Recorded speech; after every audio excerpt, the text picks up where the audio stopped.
Pastor, Comandante, bem-vindo de volta. é uma honra. Hoje temos várias dúvidas, eu tenho muito assunto. Camarada. Como eram essas cartas, quem foi Paulo, Pois o é. mundo que ele vivia. É por isso que eu vim hoje aqui também para trazer um presente para você, Opa, obrigado. que é um livro sobre Paulo, a biografia dele, a história dele, o ministério dele Olha só, e o martírio dele. eu nunca imaginava Paulo com esse visual, Eu né? acho que não tá muito legal, não. Acho É, que né? a figura que eles arrumaram tá mais bonita. É mesmo?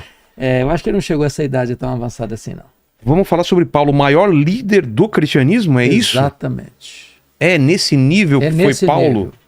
Prateleira de cima. É mesmo? É. Como a gente começa a falar sobre Paulo? Primeiro, eu agradecer demais a tua presença, pastor, e por que essa escolha de escrever um livro sobre Paulo? Imagino Paulo. que deve ter uma importância muito grande na tua vida. Fala sobre isso Com certeza primeiro. tem. Primeiro, porque Paulo, penso eu, é a figura mais expressiva do cristianismo. Ele foi o maior apóstolo, maior pregador, maior missionário, maior teólogo, maior plantador de igrejas da história do cristianismo, o maior escritor, porque o Novo Testamento tem 27 livros, ele escreveu 13. Então, Eu não estou levando em consideração Hebreus, porque até hoje o assunto não é fechado ainda, é incógnita. Ah, tá. Então, eu não estou atribuindo Hebreus a Paulo. Se atribuir Hebreus a Paulo, então ele escreveu 14 dos 27, a maioria. Então, grande parte então do Novo Evangelho é Do Novo Testamento. Novo Testamento é dele. É escrito por Paulo. E por que ele é considerado apóstolo? Porque ele foi chamado por Jesus. Esse é um ponto importante. Tá. Esse termo apóstolo tem sido muito usado hoje e as pessoas nomeiam algumas pessoas, alguns pregadores como apóstolos. Mas, a rigor, à luz do Novo Testamento, apóstolo tinha que ter algumas características. Ele tinha que ser testemunha ocular da ressurreição de Cristo. Ele teria que ser chamado diretamente pelo próprio Cristo. Paulo não conviveu com Jesus. Então, Paulo não conviveu com Jesus. É muito importante entender isso, porque Paulo nasceu em Tarso da Cilícia, ele era um cidadão romano. Paulo de Tarso. Paulo de Tarso. E ele foi enviado pelo seu pai para Jerusalém, onde morava sua irmã, onde ele foi estudar aos pés de Gamaliel, que era um dos grandes rabinos da época. A Bíblia chega a dizer que ele tornou-se dentre os seus pares uma pessoa de destaque, pelo seu zelo religioso, pela capacidade que ele tinha como um homem poliglota, como um homem de uma cultura enciclopédica. E ele foi preparado para ser o grande líder do judaísmo. O grande problema é que enquanto Paulo se preparava em Jerusalém, um outro rabino crescia também em Israel. Não na decantada Jerusalém, não aos pés de um mestre como Gamaliel, mas na urdidura da luta de uma carpintaria com as mãos calejadas, que é Jesus de Nazaré. Poxa. Aos 30 anos de idade, esse Jesus de Nazaré vai ao Jordão, é batizado por João Batista, dá início ao seu ministério. E ele ensina, diferentemente dos escribas. E para o pessoal ter uma ideia, tudo que a gente sabe sobre Jesus, tudo que aconteceu, as maravilhas, foram 3 anos só. 3 Para anos ver a só. intensidade do que ele aconteceu, fez, do que está ressoando até hoje, né? E é o que acontece? Quando Jesus ensina, não como os escribas, mas ensina como quem tem autoridade, os cegos viam, os surdos ouviam, os mudos falavam, os coxos andavam, os mortos ressuscitavam, ele incomodou o sistema religioso, controlado pelo Sinédrio, porque o Sinédrio era formado de 2 grupos básicos, fariseus e saduceus. Esses grupos eram tanto um grupo de uma ortodoxia fechada, radical, esse chazinho é para mim, hein? Que maravilha. Que eram os fariseus, e os saduceus, que era um grupo de elite cultural e financeira, que acaba tornando-se favorável a Roma, colaboracionista de Roma, no seu domínio sobre Israel, e ganha de Roma o direito de explorar o templo, que era a mina de ouro da religião judaica. Então eles ganhavam dinheiro com isso. Eles controlavam tudo que acontecia no templo para oferirem vantagens com isso. Então, esse time aí, quando viu Jesus fazendo os milagres que fazia, as multidões seguindo a Jesus e eles sendo líderes formais, mas não tinham o povo do lado deles, sentiram ciúmes e começaram a perseguir Jesus. Caçar Jesus, vigiar Jesus, acusar Jesus, até que prenderam Jesus, contrataram testemunhas para acusá-lo, mataram Jesus, crucificaram Jesus. De certa forma, Isso era um alívio para eles. Só que esse Jesus de Nazaré ressuscitou ao terceiro dia. Aí eles não esperavam. Aí eles não esperavam. Então, esse Saulo, que ele é chamado de Saulo, esse Saulo de Tarso é levantado com o braço de ferro do Sinédrio judaico para perseguir esses cristãos. Porque esse Jesus ressuscitou, voltou para o céu, 40 dias depois. O Espírito Santo foi derramado e essa igreja agora que estava acovardada, agora é forte, é vigorosa, é corajosa. E Saulo se levanta, Vilela, para ser esse braço de ferro do Sinédrio para perseguir os cristãos. O Novo Testamento dá 2 exemplos ou 2 figuras para ele. Primeiro, ele era uma fera selvagem. Essa palavra está lá em Atos 9:1. Ele respirava ameaças e morte contra os discípulos. Ele era raivoso. Raivoso. E essa palavra é a mesma de uma fera selvagem que salta sobre a sua presa para devorá-la. Mas ele usava da violência ou só das palavras? Da violência, por exemplo. Está escrito que ele entrava nas casas e nas sinagogas e arrastava os cristãos, homens e mulheres, e encerrava-os na prisão. Está escrito que ele assolava a igreja de Deus. E mais do que isso, está escrito que ele não só assolava e devastava, mas ele exterminava. Matava. Matava, ele era um assassino. E não só um assassino assim de um ou outro, não, porque quando o Estevão, o diácono da igreja, foi martirizado, ele estava lá, consentindo nisso e guardando as vestes dos apedrejadores. Mas está lá em Atos 22, versículo de número 10, que ele encerrou muitos dos santos em prisões. E contra esses muitos dava o seu voto quando os matavam. Então ele foi um serial killer. Ele mandou matar muita gente. Ele tinha as mãos cheias de sangue. Perseguidor de cristão. E ele não só matava. Lá no Atos 22, 11, diz que por todas as sinagogas ele entrava e batia nos crentes, forçando-os a blasfemar. Então é perseguição física e psicológica. Então ele era uma fera selvagem, né?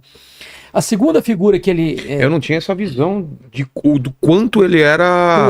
Cruel. Ele era cruel, crudelíssimo. E aí tem uma segunda figura que ele era também um touro indomável. Essa figura está lá em Atos 26, 14. Quando o próprio Jesus aparece para ele em glória, no caminho de Damasco, ele estava indo prender os cristãos, joga-o ao chão e diz: Saulo, Saulo, por que me persegues? Dura coisa te é recalcitrares contra os aguilhões. Traduz pra gente. Traduzindo. O que Jesus está dizendo é o seguinte: quando você persegue os cristãos, você está perseguindo a mim. Porque se a igreja é o corpo e Jesus é o cabeça do corpo... Qual é a segunda parte? Qual é a segunda parte? Dura coisa te é recalcitrares contra os aguilhões. O que quer dizer O que significa isso? Aguilhão é um instrumento para amansar boi bravo. Sei. Até hoje. É o aguilhão, um ferrão. Tá. Então, o que significa isso? Significa que o Espírito Santo começou a trabalhar em Saulo não só ali, no dia da conversão dele, mas toda vez que ele entrava numa casa ou numa sinagoga e prendia um crente, batia num crente e forçava esse crente a blasfemar, e esse crente preferia morrer do que blasfemar, era o Espírito Santo picando a consciência dele, ferroando esse touro bravo. Só que esse touro bravo não quer ser amansado. De repente, o domador de touro bravos brada desde as alturas, joga-o ao chão e diz: Saulo, Saulo, por que me persegues? Dura coisa te é recalcitrares contra os aguilhões. Ele caiu já transformado, já convertido. E ele diz: quem és tu, Senhor? O Senhor respondeu: eu sou Jesus aqui. Isso acontece onde? Isso acontece no caminho de Damasco, chegando em Damasco. Deixa eu ver no mapa, que esse é um mapa antigo, né, para ver. Indo para Damasco a Síria. Que nossa Síria de hoje. Seria a Síria de hoje, tá.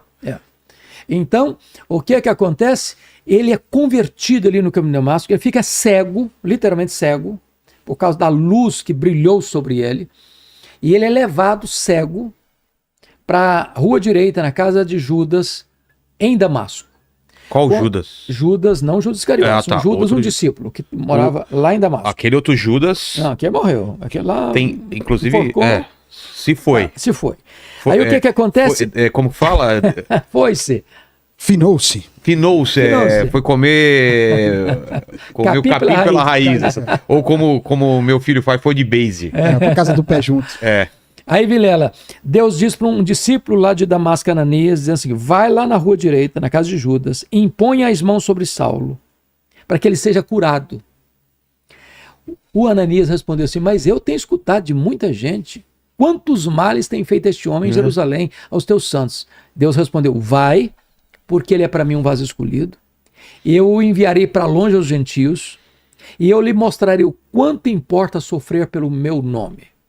Ananias vai, põe as mãos sobre ele é curado, ele se levanta e é batizado, ele é revestido com o poder do Espírito Santo, e imediatamente, Atos 9:20 diz que ele passou a pregar nas sinagogas de Damasco, afirmando que Jesus é o Filho de Deus.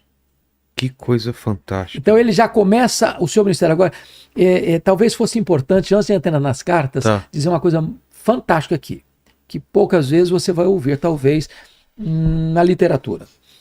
É que às vezes, Vilela, a gente pensa que ele começou a ser poderosamente usado por Deus logo depois da conversão. Isso não é fato. Não? Não é fato. Foi convertido, eu achei que ele já começou a pregar e servir. Ele começou a pregar. Ó, só uma coisa para colocar lá, Damasco então fica lá embaixo. Aqui tá onde tá Israel hoje em dia, Jerusalém tá para lá, né? Jerusalém tá ali, mais a Síria mais pro norte, Israel tá mais embaixo ali, no mapa. Então, o que acontece?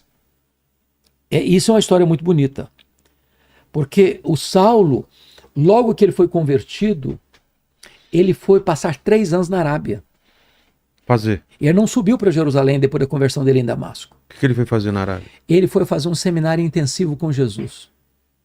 Ali Jesus revelou-se a ele. Como Jesus investiu 3 anos nos apóstolos em Israel, Jesus investe 3 anos em Saulo na Arábia.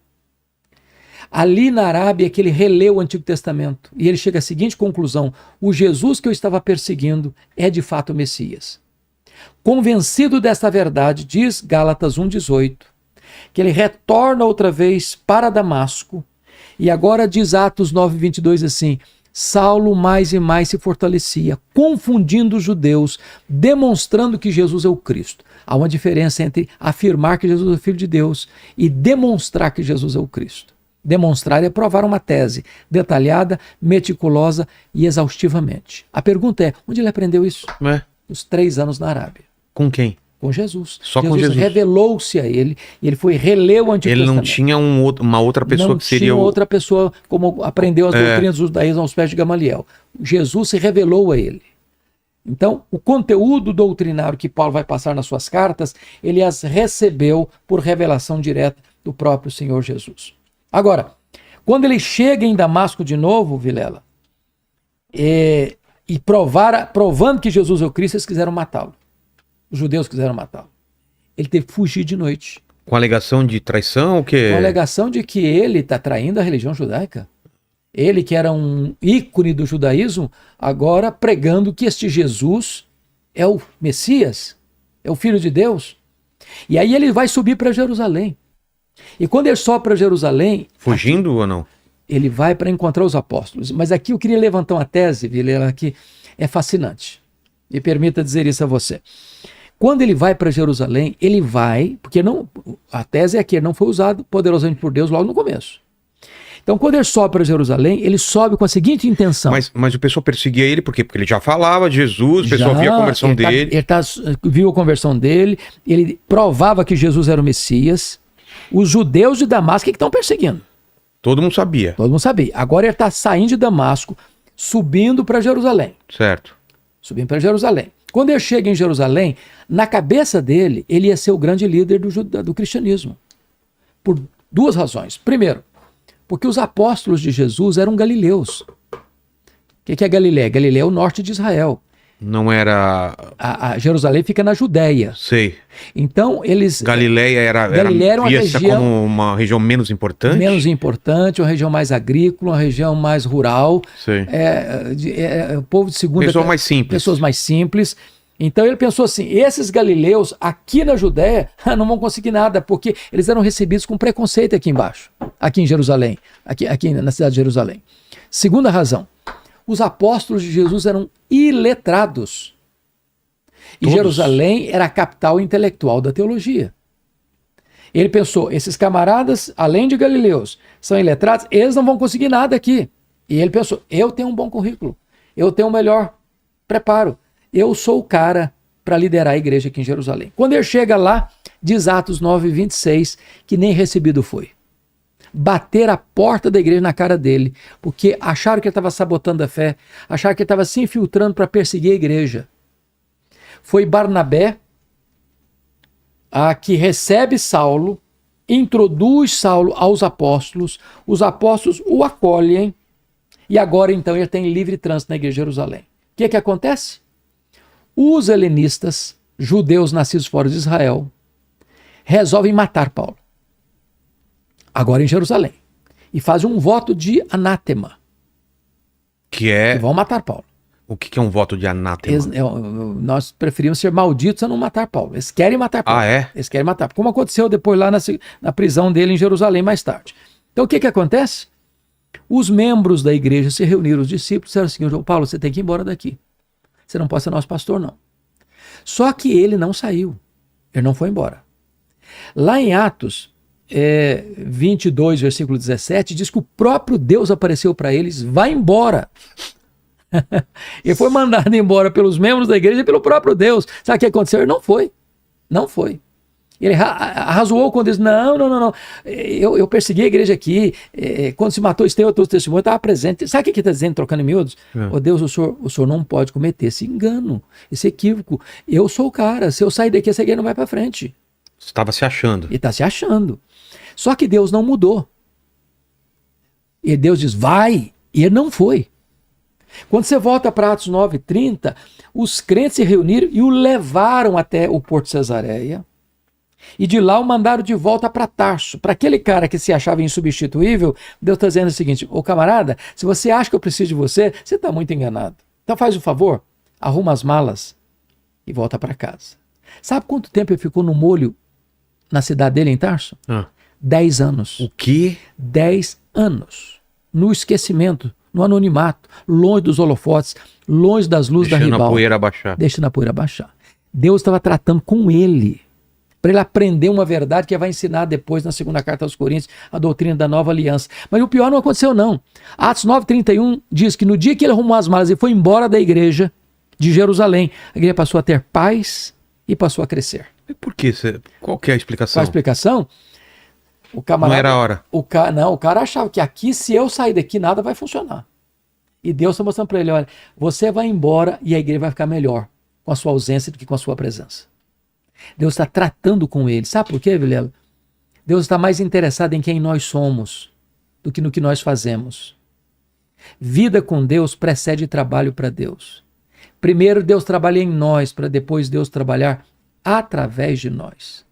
Paulo tinha que aprender que tudo depende de Deus, nada depende de nós. Só depois dessa experiência com Deus é que, havendo um avivamento em Antioquia da Síria, Barnabé vai lá e pega Saulo lá em Tarso, o leva para Antioquia, e a partir daí ele começa a ser o homem que foi, como grande missionário, como grande líder da igreja.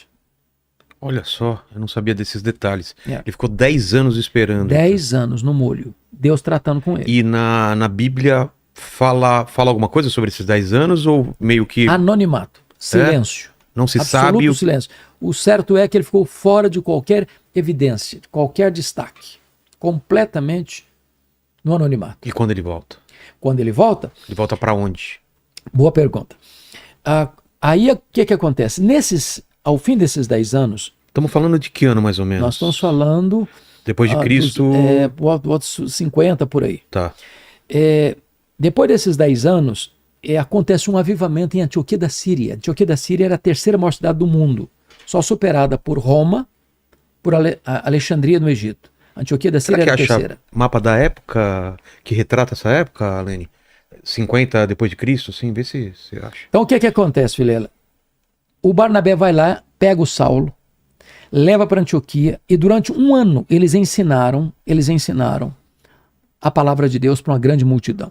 Depois de um ano que eles estão ensinando, o Espírito Santo, eles estão orando e jejuando também, o Espírito Santo disse à igreja: separai-me agora a Barnabé e a Saulo para a obra que os tenham chamado.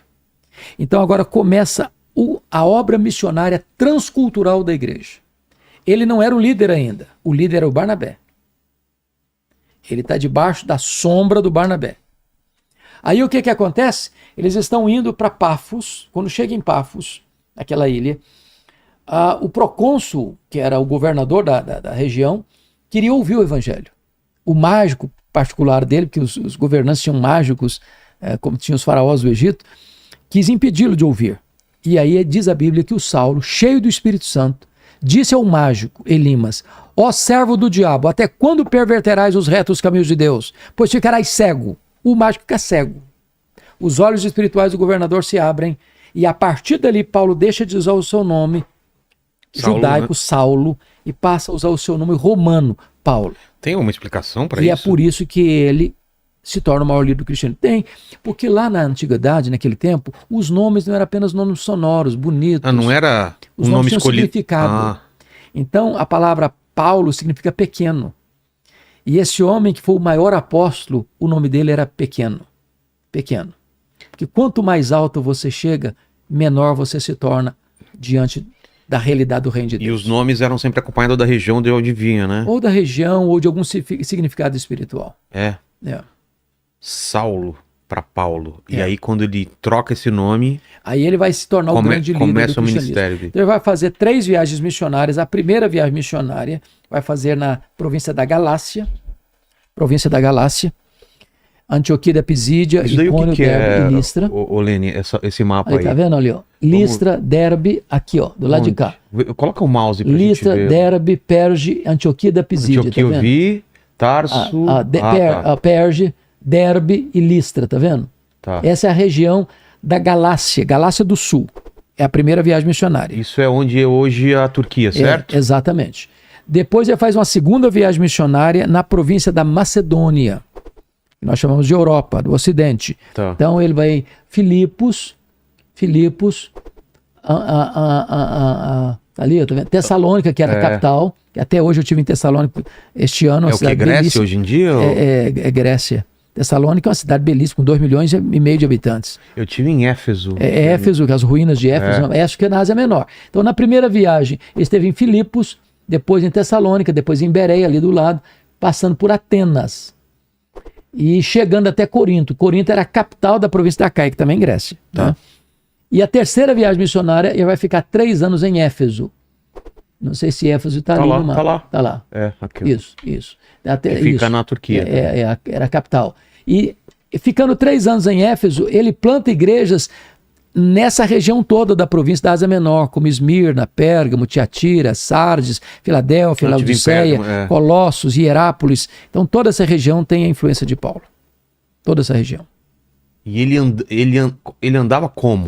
Andava a pé, cavalo. Andava a pé, nas viagens marítimas de navio.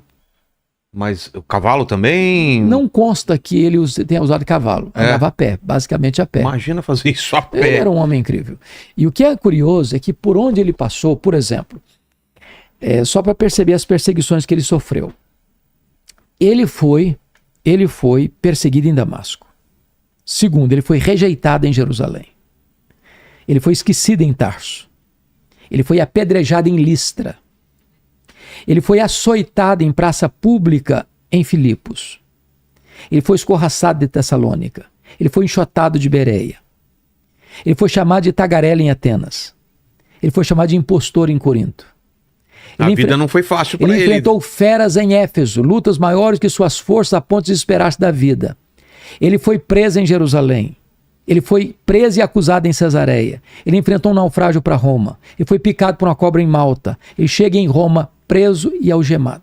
Mas sabe o que ele vai dizer de todo esse registro em Filipenses 1,12? Eu quero que vocês saibam, meus irmãos, que as coisas que me aconteceram têm antes contribuído para o progresso do Evangelho. Esse cara não acreditava em acaso, não acreditava em sorte, não acreditava em azar, não acreditava em misticismo, não acreditava em determinismo cego. Esse homem entendia que a mão de Deus dirigia o seu destino. Por isso, ele nunca se considerou prisioneiro de César, mas prisioneiro de Cristo, embaixador em cadeias. Esse é o apóstolo Paulo.